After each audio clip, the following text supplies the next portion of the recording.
Welcome to Franklin Covey's C-Suite Conversations. My name's Patrick Ledden, and each week I have the honor of sitting down and talking to an executive leader about their life, their work, their career, what they've learned along the way, the successes they've accomplished, and the struggles they've overcome. Today I talked to Mindi Cox. She's a Chief Marketing and People Officer at OC Tanner. As she will tell us shortly, OC Tanner is a 100-year-old organization that's all about building effective cultures for their clients as well as for themselves. In our conversation, we explore the importance of curiosity, about asking one additional question or trying to get to know someone's story, the relevance of purpose organizationally, as well as yours and everybody in your organization. And lastly, the need for all of us to make sure that no matter what we do in life, that we keep people at the center. You're going to want to grab something to write with, sit back and prepare to take some notes as I join Mindi for a C-Suite conversation. Mindi Cox, welcome to C-Suite Conversations. Thanks for having me, Patrick. Oh, thanks for joining us. I'm excited for the conversation today. On the front end, I usually tell people a little bit about your bio, read a couple titles. I just did that for this recording as well, but it doesn't really get into the who you are, how you ended up where you're at type of thing. So if you wouldn't mind, imagine we're like at a cocktail party for a moment and you're going to tell me a little bit about yourself and how you ended up in the role you're in. What would you say? My goodness, I think career journeys are such an interesting thing to speak about just in general. Everybody's is so unique. And I think probably the first thing you learn is that there is not one path. And that's certainly been my story. So I actually started out as a journalism major. My undergraduate is in journalism and thought I would be a producer or a reporter and loved telling stories, loved getting to know people, loved helping understand why things happened. Um, Actually had a cousin call me and say, I've got a position you absolutely need to interview for. It'll be great. Why you decide what you really want to do. And I said, hey, I'm starting at a local news station over a weekend producer. I already have a job. He said, just come talk to him. I already told him you'd come talk to him. So we had lunch with an executive at OC Tanner, which is where I am 25 years later. And they needed a writer for their, what they used to call the major deals team. So responding to requests for proposal. So I could write, I could tell a story, I could figure out what people were asking. And so I thought I'll just do this for a couple of years while I put my husband through school. And that's how my career started. I got into the business and then I did not like not understanding everything that they were talking about. And the business side of things was new to me. I could synthesize and I could report or write about what they were talking about, but I wasn't contributing a lot to the strategy side of that or decisions that were being made. So I made the decision to go back and get an MBA. And great decision. Loved all that I learned. Really an interesting process being a humanities major, trying to get into an MBA program that was not their ideal candidate. I was not in the demographic of people they were trying to recruit at the time. So I had to take a few extra classes to convince them that I might be able to pass some of these courses, and had an excellent MBA experience and came back and able to contribute to my role at OC Tanner in a new way. And I found learning about all that makes business work kind of lit me up. And I especially interested in how humans make decisions and interact and, how we can affect outcomes by things that we choose to do or not to do. And that led me to right into a great spot with what we do at OC Tanner. We help people create great cultures, great workplace cultures. So as I continued to write for this amazing company that was also trying to enable the success of other companies, meeting a lot of HR folks who are the audience that we sell to primarily, and getting really inspired about their careers and the difference that they were making. And so I got curious about that and started asking questions about the field of HR, and was eventually invited to lead what was a new position at the time, which was Vice President of Culture in our organization. And at the time, that's a very common title now. Most great organizations have somebody that's kind of looking out for the way that our way of being as an organization. But at the time, it was kind of on the forefront of that movement. So no, it's a job nobody's ever had, and there weren't a lot of expectations other than I'd make a difference and that I'd kind of add my own special sauce there. And so what an awesome opportunity to do something that's a little bit greenfield. And that's how I started my career in HR. And There's lots of other chapters since then that I'm sure we can dive into, but that was probably the biggest chunk of my career development and breaking into what would be a senior leadership role. Oh, I love the synopsis. Thanks so much for sharing that. You mentioned the word curiosity when you first started out. In fact, it was the first thing I jotted down. And then a little bit later, you said, "Well, I got curious about this and I got curious about that." I know that I tend to use the word curious often because I am kind of an inquisitive type of person. But I guess I'm curious. Um, how has that served you well, being curious? What has it kind of gotten you into sometimes being curious? And then for folks who are listening right now, that maybe the spark of curiosity maybe is a little bit flickering at the moment. I mean, they're curious enough to listen to a podcast, but maybe they kind of find themselves a little bit stuck. What would you say to them? That is an excellent question. And I guess I've always just leaned into if something, I have to pay attention sometimes physically to my body when I'm Mm. listening to an idea or somebody talk. And I've always had this little lead where, oh, you want to lean into the conversation or you want to ask why, or your heart jumps a little bit. And I think we have to pay attention to those cues because I think those are natural signs that something is for us. And the more that we can listen to those things instead of have some prescribed idea in our mind about what we're supposed to accomplish or what we're supposed to be or how our path is supposed to unfold, it leads us in a really natural and organic way where we can contribute in unimagined ways, sometimes even in new positions that people have never thought that were necessary before, but because you're in front of them and you have value to offer in a special way, they're going to give you a shot to do that. So I guess I would say if you feel stuck with your curiosity, do what you're doing. Listen to podcasts, understand people's journeys. If you are in a humanities field, listen to something in the sciences. If you have a curiosity about how a new technology might affect something that you're already interested in, find a little nuanced take on that. But I think constantly reading is important, scanning, being open to others' opinions, not being so decided in what is a thought of yours that it will be so forever, but always reevaluating, do I still believe that? Do I still understand that the same way? Who have I met that would challenge that? Putting yourself in situations with people that are very different from you has always been something that's been helpful to me. So seeking out those opportunities where you attend a lecture or take a class or join a webinar or whatever it is of something that you might think was never meant for you, I think can unlock some of that curiosity and understanding that makes the world just such a fun place to be in.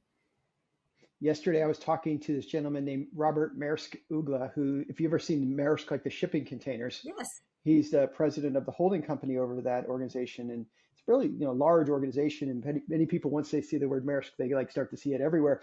But he said the same thing you just said right there. He said about leaning in. And I thought that was really interesting when he said it. And then, sometimes you hear something in the universe a couple times, you're like, okay, there's something around this phrase. And I'm just wondering, like, the your interest in journalism, I imagine there's ways that really served you. The curiosity component for sure, but also just trying to get the story, understand the story, kind of the motivations behind things. I would imagine that it teaches you to not only ask good questions, but like ask one more question, kind of as opposed to a lot of times what we do is we tend to listen to respond, right? We're talking to an employee and then we're just waiting for them to say that keyword and I can just jump in with my brilliance or something like that. I mean, is that fair assessment that type of experience was helpful to you in question asking and kind of being curious and bringing it all together?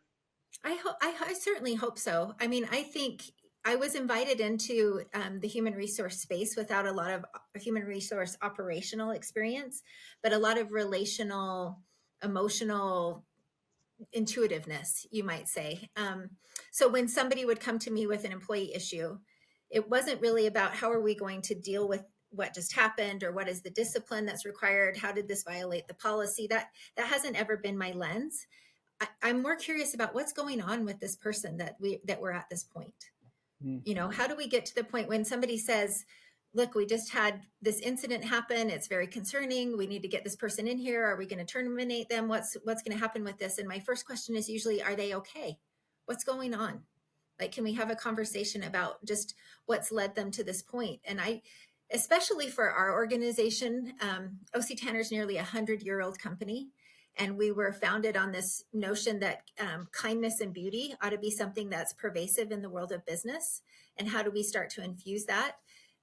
That can feel really squishy and really soft to people that are looking to, establish a real business or something that will endure. But I can tell you 100 years later, what people are looking for in their lives is a little more beauty and a little more kindness. So it's a pretty timeless operating principle, if you ask me. And That's if actually we pretty can, forward thinking, wasn't it? It was pretty forward thinking 100 years ago to position it that way. oh, in the age of Henry Ford, and Yeah. how do we automate people? Absolutely. For a philosopher like our founder to say, I think we can do something differently. I think we can offer some different value in the world. It's huge. Yeah, when Frederick Taylor's doing like time and motion studies, right, and trying to Exactly. eke out Exactly. any moment they can in the process to basically say, wow, there's actually I think you would say like a soul to this. There's something going on here that's beyond your back and your hands. It's an interesting point about that, Patrick. I think we're in that next industrial revolution, if you will.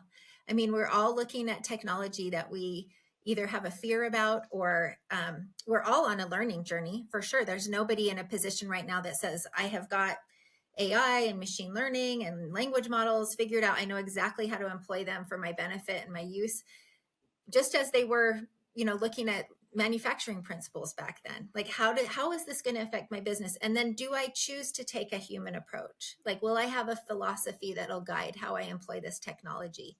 And I think we're so different and we've come so far, but we're still just humans trying to have relationships with each other, and we're just in a different moment where the tools are different and we have to figure out how we're going to use them.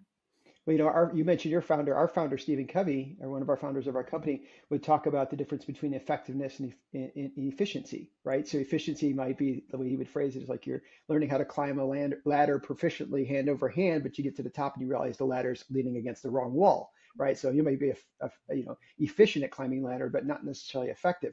So I can't seem to enter a conversation that at some point technology doesn't come up these days. I mean, it's always a safe answer in school to be like, what's changing in business? Oh, technology. But I mean, we're really hearing it a lot, right? With the advent of AI and this idea that our workforce is becoming, both carbon-based humans as well as like silicone-based technology.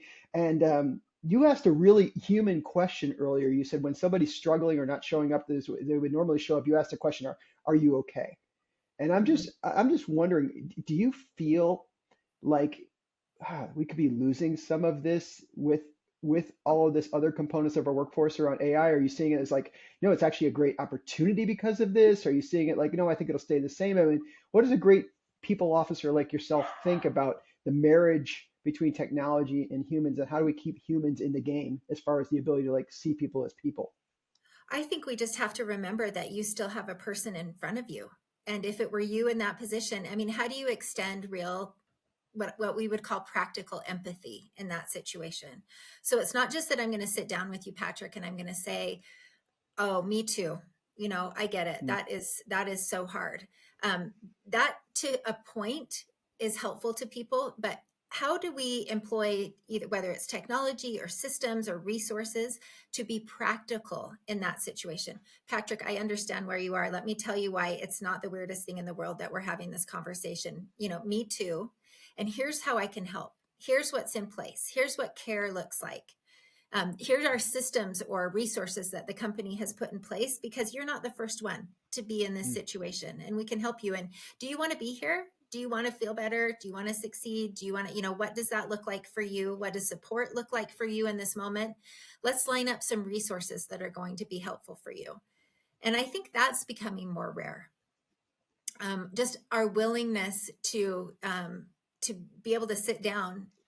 And you're either, Brene Brown is an icon of mine, and I'm just privileged to learn from her every time she speaks. But she said, we're either going to, then I'm going to paraphrase this, but you're either going to spend um, an inordinate amount of time managing people's emotions, or you're going to spend time helping them understand them themselves, right? So there's either going to be behavior that manifests that becomes a problem for you or your business or your team, or you're going to have spent the time to get to know an individual and how they need to be supported.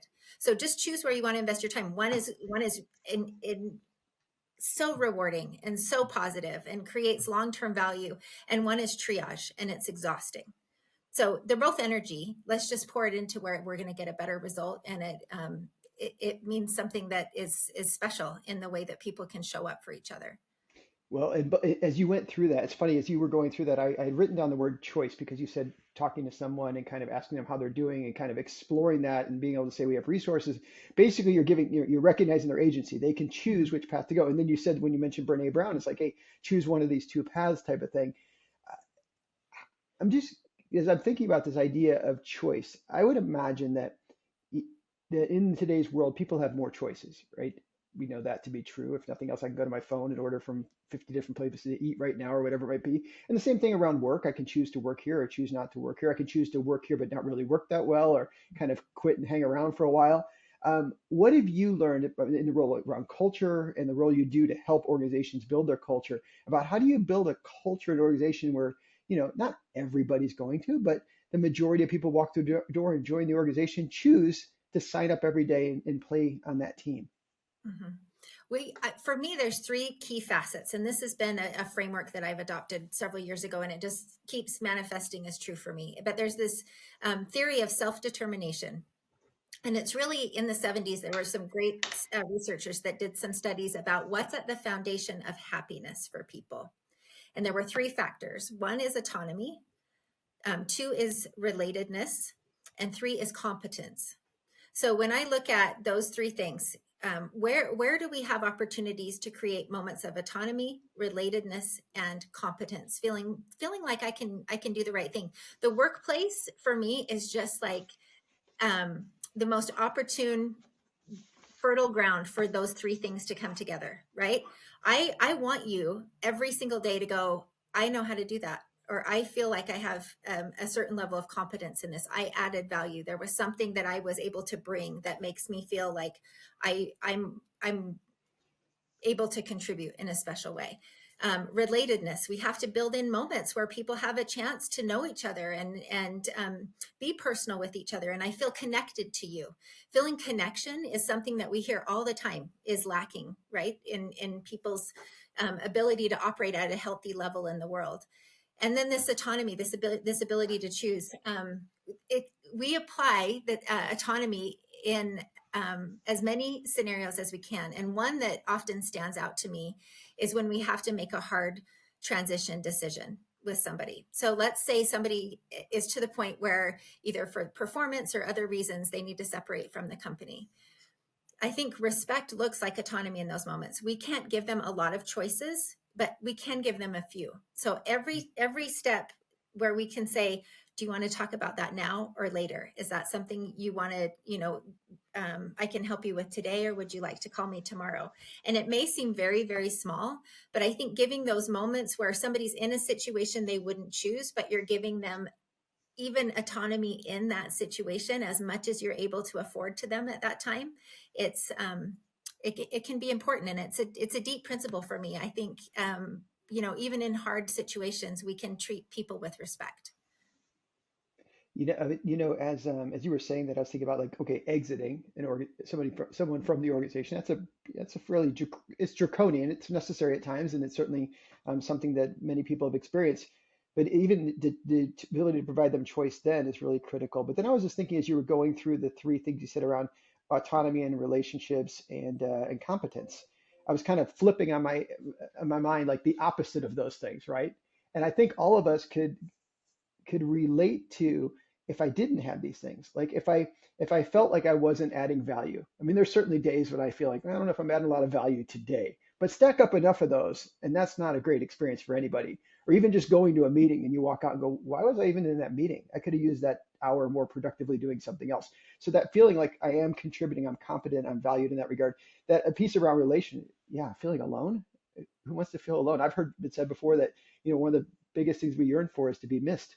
So, I'm not missed if I feel like nobody connects with me, and that's really a critical thing. And sometimes in the really tough times, like there's somebody else in there with me fighting this battle, as Brene Brown would say, right? Somebody else in the arena with me. And then that last piece around autonomy, and the opposite of that perhaps might be, I don't know, I haven't studied it enough, but first thing I wrote down was like no choice, or feeling like I have no choice in the process. I mean, talk about something that's very diminishing for someone to feel like, okay, I'll just wait until you tell me type of thing. I mean, I can see how that opposite shows up in every any of those things would really erode a culture. Yeah. And I think if you take into account any sort of change management that you're trying to do, any sort of progress that you're trying to make, and you're saying, okay, does this meet the criteria for me of maximum autonomy? I can make sure that there's some feedback that I'm giving that would give them a sense of competence. And I think we assume that people understand their level of worth in an organization inherently, and that's just not true. I Mm. think as individuals, we're our most critical critics, right? We're our most critical we give ourselves the most critical feedback. So unless you're proactively recognizing the great work that you see around you, unless recognition is really part of your behavior as a leader, and you will say out loud when you see somebody do something great, um, I would not assume that somebody understands what they're great at. If you want to see more of what you just saw, the most sure way I know is not to tell somebody on their next performance review, when you did this, you should do more of that. It's in that moment to say, that was awesome. I want that all day long. That is the difference you make at this organization. And then there's this virtuous cycle that starts about the things you recognize start to grow. And Mm. so again, just as a leader, I think anytime that you're trying, as a teammate, who cares, as a spouse, as a parent, anytime that you are looking at situations where you're in relationship with other people and you're trying to get something done, you're trying to create an outcome together, if you can keep those three things top of mind, it's big. It really is. I was thinking about, as you were saying, helping people see what they do and how they bring in what the value is of something they do. You're right. I mean, sometimes people don't see it in themselves. I mean, if you don't believe me, people listening, just think about if you were to find the best performer to give a task in your work, whether it's producing something on the manufacturing floor or building a spreadsheet or whatever it might be. They're really good at that. If you ever try to document, I don't know, Mindy, if you ever tried this, you like try to document the workflow, like how do they do their work? What's the steps? I need to capture this, make it a procedure so everybody else will follow it, type of thing. Inevitably, when you're trying to capture what that person does, and if they tell it to you, they skip steps. They'll be like, oh, I do this and then I do that and then I do that. And you're like, well, wait a second. What about between step 1 and 2? Isn't there something in there? And they're kind of like, well, yeah, of course you do this.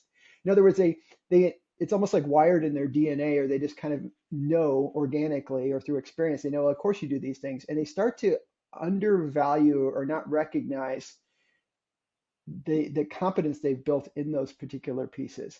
And when somebody steps up and they say, I really see that. That's really valuable. That really helps us. Sometimes they're even like, I didn't know that was that big of a deal. But now that Mm-hmm. I know, I'm gonna do it more often. Yeah. I call that our spark. So when you have that little spark of something of like, I know what to do, or I can offer this, or, and sometimes you can't document like what that special thing that is. And it's something that people can only volunteer. I believe we can pay people to do a job, a task, a position, have a responsibility, but there is something at any level in an organization that somebody has to decide to volunteer. And you Mm. know it when you see it in people, that they aren't just doing the job, they are fulfilling a purpose. They are accepting a responsibility that's bigger than the job. And that's why they're special at it.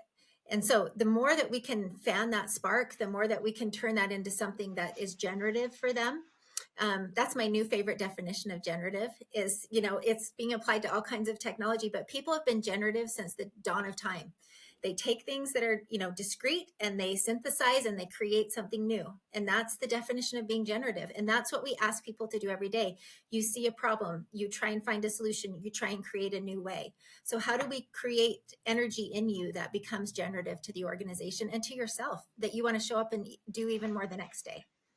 You said they got to volunteer, and that's so true. At Franco Covey, we talk about these levels of engagement, but kind of the bottom level would be rebel or quit, and the top level would be creative excitement.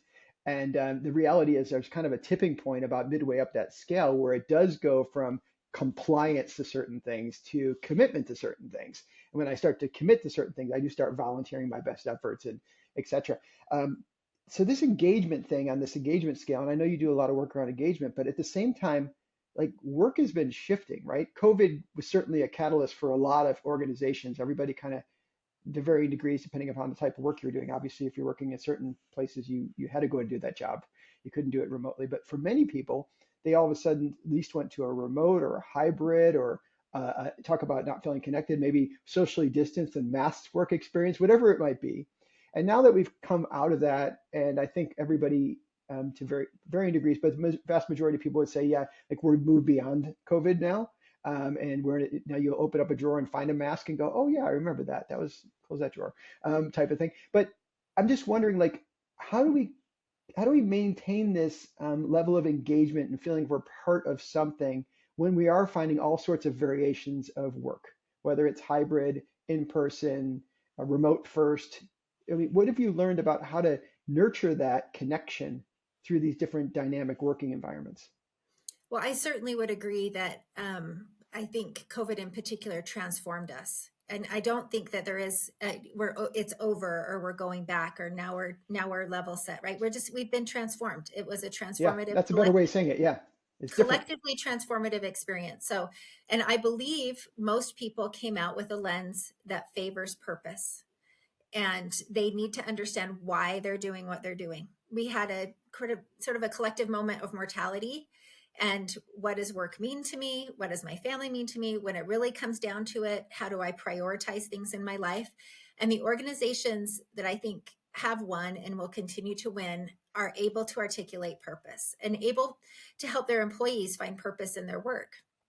And again, that is a very individual journey, and you cannot assign a collective purpose to your workforce. You have to know the people and you have to understand what's important to them, and they have to be able to articulate their special nuance in why the mission or purpose of your organization is significant to them. So that would be my best advice, is to just get very clear on your purpose. Use it as a lens to interview, use it as a lens for conversation, use it as a lens for all kinds of training that you're doing.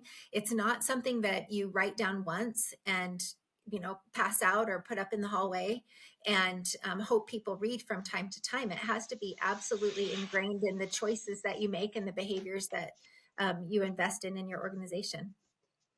Well, one thing I think is really interesting is we're talking about purpose, as you mentioned on the front end, 25 years at OC Tanner, right? Mhm. So a lot of times people tend to think, well, I need a refresh every so often. I need to go to a new environment, a new organization, a new whatever. And then you'll have people on the other side of the coin who'll say, no, I've spent a lot of time in one organization and I've actually had multiple careers and experiences in that organization. I'm assuming you probably have that type of experience. And in doing so, have found alignment of OC Tanner's purpose with your purpose. Is that fair? That's right. So our purpose is to help people thrive at work. Everything we do, all the software we create, all the products that we produce, all the partnerships that we cultivate are all about helping the world's workplaces and their people thrive. And that is energizing to me. I get inspired when I think about that in a big way. And who doesn't want that? How can you debate that that's that's something that adds worth to the world? Of course we all want to go to work, and if you can thrive while you're there, if you can leave more filled up and better than when you arrived, then you've achieved something that's really special and significant in somebody's life. And we believe that's possible, and we see it every day with organizations that are committed to that. So it is, you have to decide what progress and growth and reinvention looks like for you. But I don't believe that it has to come through continuous movement through the workforce. I have found that, and I think people can create, their own paths and journeys within an organization if it's a place where they believe in the power of what's being contributed. As you were saying that, I was thinking back to that word curious at the very beginning. It's like curiosity can feel growth, curiosity can feel progress. Curiosity can allow you to kind of tap in and think about your purpose, like what really gets me fired up, gets that spark going. You you're not in a startup, right? We talked earlier, 100-year organization, many employees. But you're kind of straddling two worlds, right? As far as title goes, at least when I look at that paper, because chief marketing and people officer. So I'm just curious, what's the congruence of those roles and how do those help you fulfill your purpose? Sure. So, chief people officer came first. So I'll just start with that. Having assumed that role that we talked about a little bit earlier in overseeing culture, and then learning HR operations by osmosis and practice and all of those things over a few years. I ended up leading our human resource team. But I came from a background in marketing. I came from as a writer. I came as someone who fell in love with HR because I was meeting with our clients and really, getting lit up by the things that concerned them and the problems they were trying to solve. And so, because we are an organization that creates culture-based products, culture building experiences for our partners who are primarily HR and people leaders, it kind of comes full 60 for me to then lead the marketing team that helps to understand or express the value of the products we create to me. So I always say it's like the ultimate, mashup of, I am our audience. I am who we're trying to help, elevate and support and create great partnerships with, because they're people that are trying to create wonderful places to work. And so for me to assume also the role of leading our marketing team makes sense because of who we are as a business. That's not going to work in every organization or in every instance or even for every leader or person. But it works for me, and it works for OC Tanner because of who we are and the way that we believe that we need to understand our clients in order to provide great value for them. And so that's how those roles came together. No, it's interesting because that makes perfect sense when you say like this is who we serve and market to and do work for are the people in the role that I'm in and when I put that other side of my hat on, which got me thinking about the what tends to happen in organizations sometimes is we experience the cobbler's kids have no shoes moments, right? Where it's like we're doing these things for our clients or our customers or those we serve, but at the same time, when we look in the mirror, we're not doing it for ourselves, right? So I work in the health care industry and we're not taking care of our health, that type of thing going on. Am I capturing that right? I think that's true. And unless you're very cognizant of being deliberate and Hmm. intentional about making sure that what we know is that we are most successful as a business when people, our clients or potential clients, come to visit us because they can feel that we are the workplace they're trying to create. So for us to be an employer of choice, somewhere where people can come and thrive and contribute and create long careers, that has to be true for us to fulfill our promise to our clients.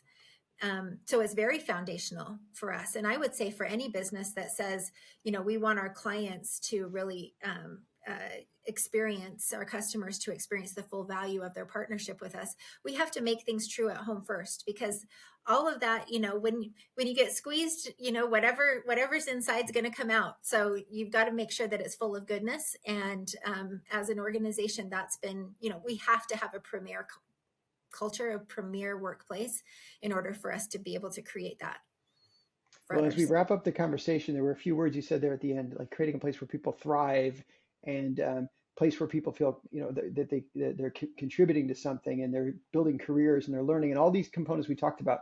So as we finish our conversation, what would you say to someone listening to the podcast, regardless of where they are? They could be in the C-suite right now, and they're just looking to get a few morsels of, oh, I haven't thought about organizational design. Minnie brings up an interesting way of doing that. Or they're earlier on in their career, and maybe they aspire to be in the C-suite. Maybe they don't. Maybe they don't even know what that means necessarily. Regardless of all of that, just moving along in their career and they're making choices. What would you suggest to them as something they should make sure they get good at along the way? Hmm. I think probably getting your lens right on on what it is that you're there to accomplish. I think we are so affected by the lens that we look at our work through, the lens that we look at workplace relationships through. Do I look at my team as something I can use to get somewhere, or are these relationships I'm going to build to create value? um, I think the guiding principle for me has been, what do I want to give, not what do I want to get. And I think that shift is really important, particularly early in a career, when somebody's like, when can I be a manager? When can I be a director? How long did it take you to get to VP? And I'm like, those are not the questions. Those are absolutely not the questions.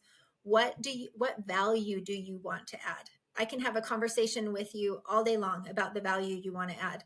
Um, but I cannot tell you how you become a thing that is so abstract and different, and the journey is going to be different for everyone else. But if you can be great at giving what you uniquely can give and showing up in a way that shows that you're invested in the outcomes of others and the value you create for the organization, you absolutely, and I've never seen this not be true, you will not be denied the opportunities to grow in your career the ways that you aspire to. But you've got to make that those title aspirations or those more tangible evidences, I guess, of growth in your career secondary to that thing. I am committed to giving X, Y, Z to this organization, to my team. And I, it's just been the truest form of success that I've seen in anybody I've studied or mentored or myself. Just when I get off of what I need to get and I can get purely centered on what I'm going to give, things go very, very well.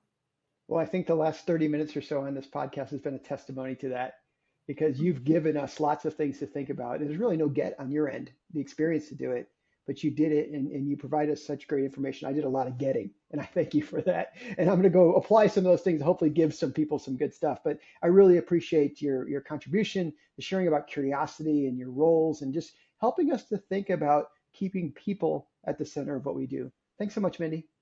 Thank you, Patrick. Well, folks, that's all I have for today's episode. Big thanks to Mindi Cox for joining me today to talk about her life, her work, and her career, and what she's learned along the way about how you as a leader, how all of us can keep people at the center of everything we do. That's all I have for today. Thanks so much for joining me. My name's Dr. Patrick Ledden. Now go make it a great day.